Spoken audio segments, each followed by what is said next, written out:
That was the outlook back in 2011 when Canfor purchased two of the Timbeck mills located in Elko and Canal Flats, the 1.1 million acres of private land and crown property, and the promise to supply the Skookumchuck mill as well. However, that's not the case anymore. Good morning. My speech topic today is on the Canfor Corporation and what they're doing to the southern interior of British Columbia. First of all, some of you may be trying to figure out what Canfor is.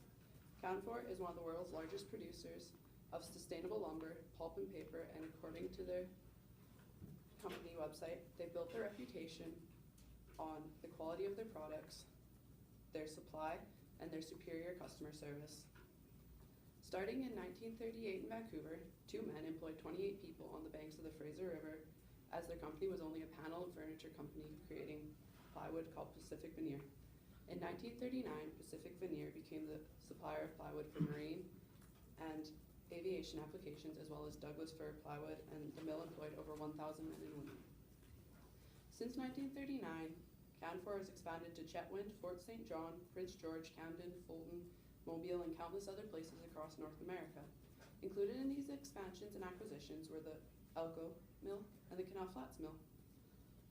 They took over these places as recently as 2011, and Canfor had decided to acquire these mills as a way of strengthening their fibre position in BC and to deepen their ability to meet the needs of their customers from around the world.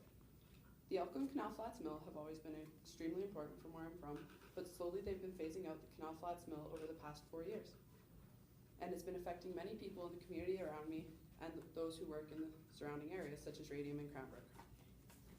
In the past 4 years that Canfor has owned the Canal Flats mill, it has employed over 170 people and helped many people get their apprenticeship for things such as electrician, trades, and other things such as welding.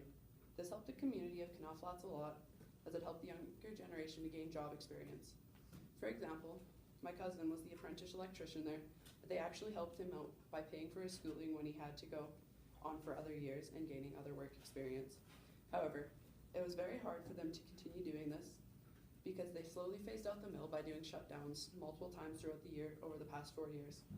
It was apparent that the mill was on the hard times, and it was apparent to many people that they weren't going to have jobs there much longer. It started back when the Canfor Corporation announced on February 5th of 2015 that they were reducing to a one-shift only operation on a permanent basis. This was due to a shortage of the economically available fiber, and there wasn't enough timber to supply the valley of Canal Flats, Elko, and Radium with sawmills, or with timber for the 2 shifts at each operation.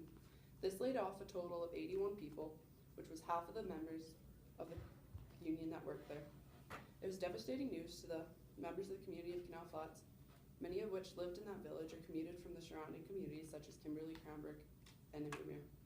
Their local union worked hard to try and relocate people who were laid off. However, only 10 of the 81 people that were laid off managed to actually get jobs. Since then, about 20 people have managed to get jobs. They announced earlier this month that there would actually be a permanent closure of the Canal Flats mill starting on November 9th of 2015. Although the mill closing wasn't the biggest surprise to many of the people, it was still very devastating for those who had been working there. There were many people who had over 40 years of work experience there, and it's all they've been doing their whole life.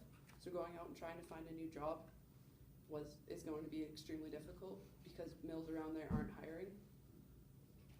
There are now many people without jobs and living off of employment insurance, and Canfor says they're doing their best to relocate other people to different mills.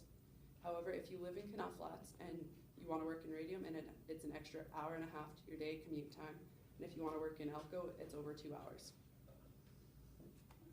The greatest devastation with the Canal Flats mill closing was the fact that the Radium mill actually stayed open. The Radium sawmill had closed back in 2009 due to dated technology making the facility unable to compete in the poor market conditions.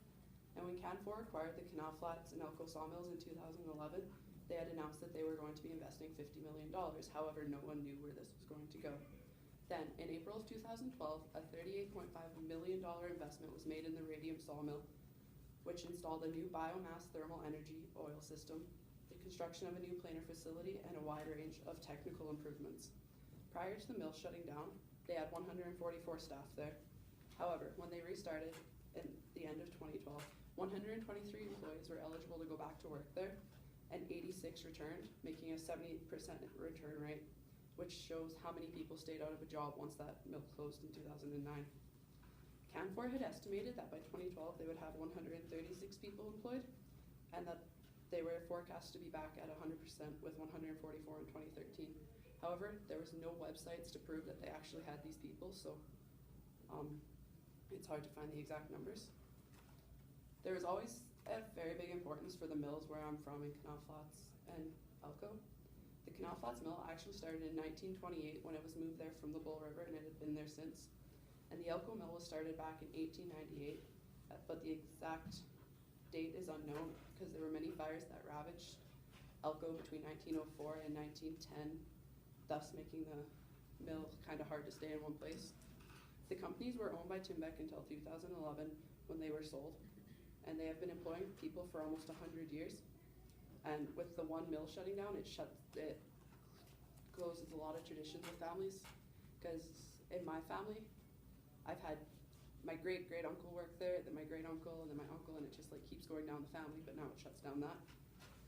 And Canfor had claimed to be a company with the people in mind, and if the people are in mind, we don't know why there's so many complications.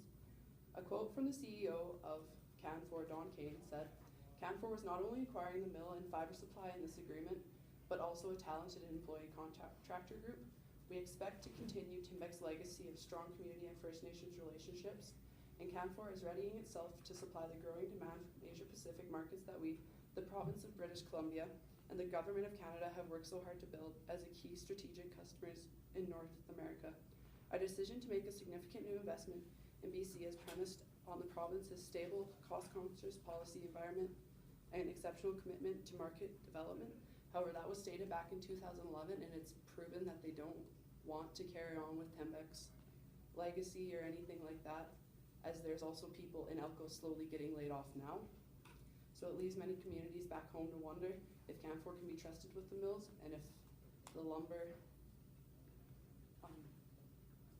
and if falling trees and lumber will actually stay around. Only time there will tell. Thank you.